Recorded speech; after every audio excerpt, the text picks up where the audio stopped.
So hello everybody, Jen Ferguson here with Artistic Painting Studio. For those of you that might not know me, going on this.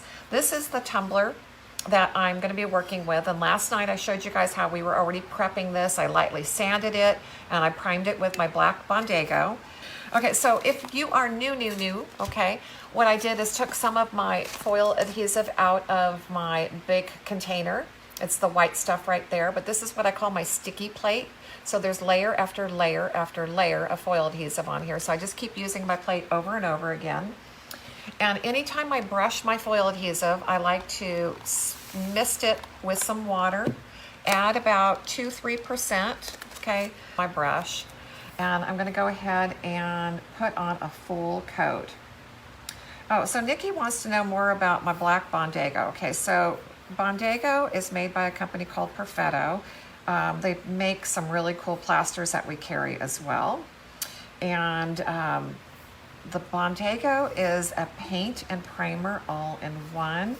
And because I do so much in black, it is just like the best base coat, okay? It's my primer, my paint all in one. I don't have to go back and feel like I need to get something that has better adhesion. So I always know that I'm gonna have a really good substrate if I'm using Bondigo because it is all in one and it covers so beautifully. You can basically get full coverage with one layer. Okay, so I'm trying to put my foil adhesive on as nice and smooth as I can, okay? And I'm even gonna go ahead, I actually shouldn't have done that yet, okay? I should have put this on my tumbler holder before I painted the bottom of it with adhesive. But hey, I figured this would be gorgeous on there.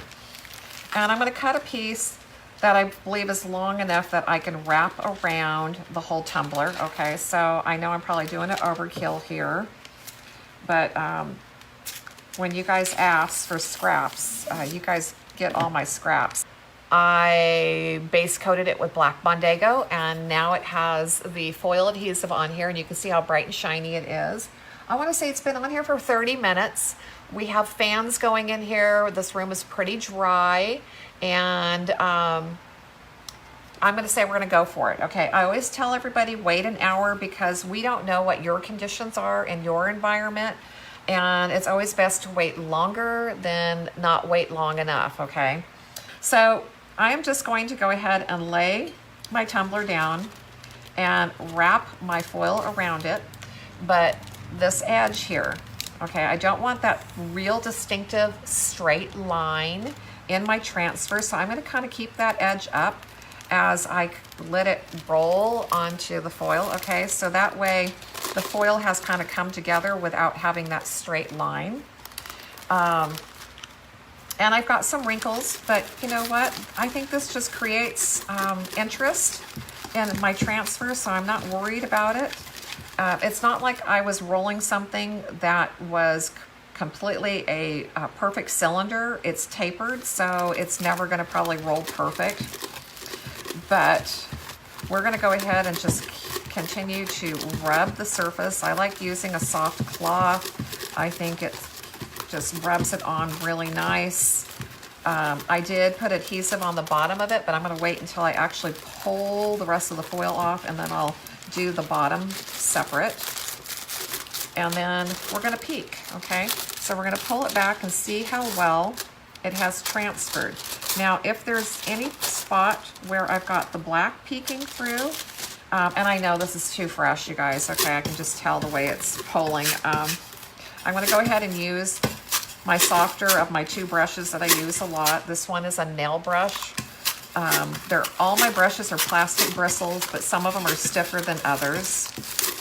But I'm just gonna go ahead and try to smooth this on a little bit more, and I'm going to embrace all my imperfections, okay? So anywhere there's wrinkles,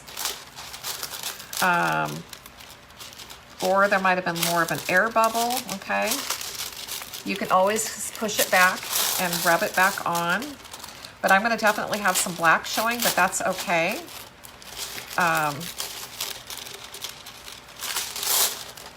And this is definitely because I hit it too soon, okay? It's the adhesive's not dry enough, and I can guarantee you that is why I'm getting some strange pulling, okay? But we're gonna go for it. It's just gonna be a little bit more rustic. I'm gonna set the can on top of the foil so that I can do the bottom as well. And so I'm teaching you guys, okay? Patience is really a thing to practice with your foils. Pushing them is not going to make them any better. That's always gonna make your release worse. And it's because the foil adhesive needs to dry to a firm, hard tack. And that usually takes an hour to accomplish, okay? So I pushed this, and that was probably 30 minutes. So I'm gonna put this up close, okay? And hopefully you can see that there are definitely some missing spots where the foil did not adhere well or was wanting to actually pull the substrate up. Oh, Teresa, this one here, it's our newest foil. It's called Melody. This is how you can see it way better on here, okay? But it's gorgeous. So far, I've done it on navy and black, and it reads a little different on both colors, but it's stunning either way.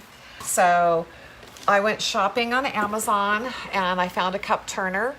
And there's millions of them out there, you guys. So find whatever one you like that's in your budget and go buy you a couple of them if you want to do this.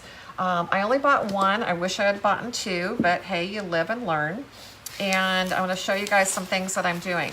Epoxy Drips. So I have covered my cup turner with press and seal so that it drips on press and seal, not on the cup turner itself. And I'm putting wax paper or plastic underneath the area that I'm going to work, because I do not want this dripping all over my table, okay? That way I can just throw this plastic away or this wax paper and we're good to go. Mine came with a couple of different sized foams so that you can work with different sized cups. And we are going to go ahead and shove this in here, okay? And I'm gonna shove it in a little bit further because I don't want the epoxy to get onto the inside and hit the foam. And then just put this on the arm. Okay, so we're set and ready to go. Okay, now on to our epoxy. We are working with our liquid glass. We carry this in 8-ounce kit, 16-ounce kit, 32-ounce kit. If you want something bigger, you better call me. Okay, we don't have those listed on the website yet.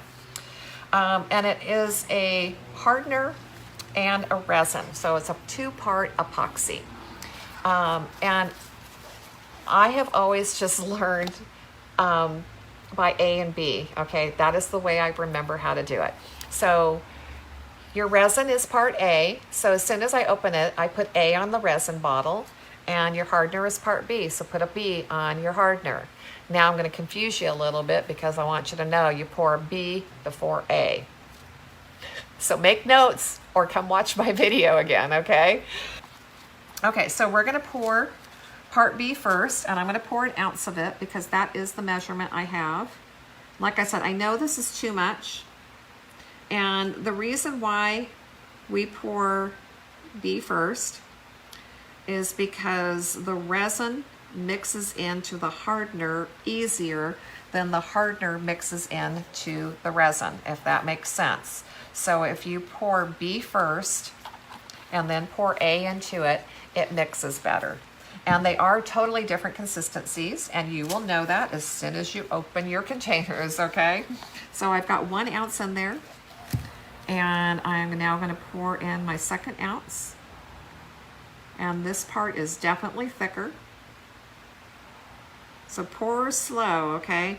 So if you ever have any issues with your resin setting up correctly, it's 2 reasons. It's because you did not pour equal parts, okay? So it's important to do that.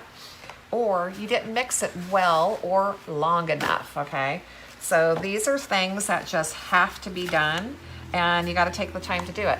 So I'm stirring this. I just got stir sticks, okay? I'm going to scrape my edges. I'm scraping the bottom. And guess what? you get to mix this for 2 minutes. So I'm gonna look at my clock right now and see what time it is. And don't worry about getting bubbles in here. You're gonna clear your bubbles out with your blowtorch, okay? So don't worry about if you think, oh my gosh, I gotta stir that really soft and smooth because I don't wanna get bubbles into it. Forget it, you'll never stir it well enough if you're, and not get bubbles in, okay? So as we are stirring it, it's not gonna look as clear. It's gonna look a little bit more frosted, and it's pretty much because of the bubbles in there. Not a quick set epoxy. Once you pour it, you're going to be able to move it and work it for some time, okay? Not that you're gonna do much on a tumbler, especially what I'm gonna do tonight. I'm not doing anything fancy. I'm not doing additional colors. My foil is my design, okay? So I'm just going to be enhancing the foil. Okay, so I think we're stirred up here well, and I'm gonna add some gold dust to this, okay? Now, gold dust is not glitter, and it's not mica powder. It's in between. I do not sell this, but you can find it with a lot of different epoxy companies, okay? So I'm just gonna pull out a little bit of this, put it into my epoxy. And I hold this can up closer with the lid off, but I got a fan going and it'll go everywhere, okay? So it is just the finest of, it's just dust, okay? It is gold dust. There's no better way to explain it. Okay, so we are just gonna stir again, okay? So now I added my gold dust. I'm gonna show you guys what this looks like here in a second. Okay, and that just helps more people get reached. Okay, so you can see that my epoxy now has a little bit of a gold hue to it, okay, and that is the dust. No, Jenny, it is not mica powder, it is dust, okay? It is something totally different, and like I said, I don't carry it, but different epoxy companies do. So you could just Google dust, okay? You're gonna find it, I'm sure. If you need help on guidance, I'll direct you guys. But it is cool stuff because it's not glitter. It just gives a little bit of a sparkle, but it's not like a big glitter, okay? So definitely way more fine. Okay, I'm gonna bring the camera back down because now we're going to start doing this project. Because I am just doing basically a clear epoxy pour, just has some dust in here. I'm trying to be really good about answering them during the video if possible. Okay, so all I'm doing is using a foam brush, and I'm just going to brush on the epoxy as it spins, okay? Now, if I was using multiple colors, there's definitely different ways to apply it, but we don't have to worry about that. We are just brushing it on because it is just gonna cover the surface. But this cup turner, you guys, this thing has to stay on all, well, 8 to 10 hours. So you need to leave your cups on your turner for 8 to 10 hours so that it dries and does not have any pooling, and that it'll be gorgeous when it's done. Okay, now I've got coverage everywhere, it looks like. I'm just trying to look at it and just make sure that I have 100% coverage. I'm just kind of getting down here at an angle where I can see, because I can tell I've missed a couple of spots. So I'm gonna wait till that comes back around and be ready, be ready. Oh, there it is, okay. Sometimes you have to look at an angle just to make sure. Okay. Then the next thing I'm gonna do is you're gonna grab your blowtorch, okay? I never thought I'd be a girl that loved a blowtorch so much in my life, but I'm telling you, I love the blowtorch. Love my heat gun too, but these are great. Home Depot, okay? And you've got to make sure, okay, this is also something I have on my Amazon page because it's really important, the kind of torch that you get. It has to have these holes all the way around here, because if not, the minute you turn your blowtorch like this, it'll go out, okay? So you've got to make sure you're getting the right kind of blowtorch. Okay, so the blowtorch is bringing the bubbles to the surface and clearing your epoxy out. So you have to hit it with a blowtorch. So we're just gonna light this thing up and Allow it just to go across the surface as it spins, and it's clearing out the epoxy. It's also heating it up, okay? So you want to be careful how much you heat it up, because the more you heat it up, the more it's going to run off of the surface and you're going to lose your epoxy. But you definitely do have to hit it with a heat gun to get it to clear out, okay? And then I like to let this spin for about 10 or 15 minutes, and it's going to cool off during that time while it's spinning.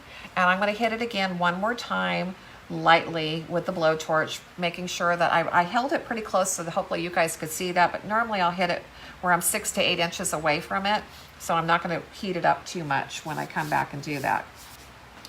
This is one of the projects that we did in my painting group. So this was done in my private painting group. Okay, this is epoxy, and it is so gorgeous. You can do so much with it. So this is why I like a bigger blowtorch, because I normally am working on a lot larger surface than doing the cups. But if all you're going to do is possibly the tumblers, the smaller blowtorch will be fine. Okay, so this is going to spin and spin and spin, and again, thank you guys for hanging out with me. I appreciate all of you being in this community. Y'all have a wonderful evening, and I'll see you soon. Bye.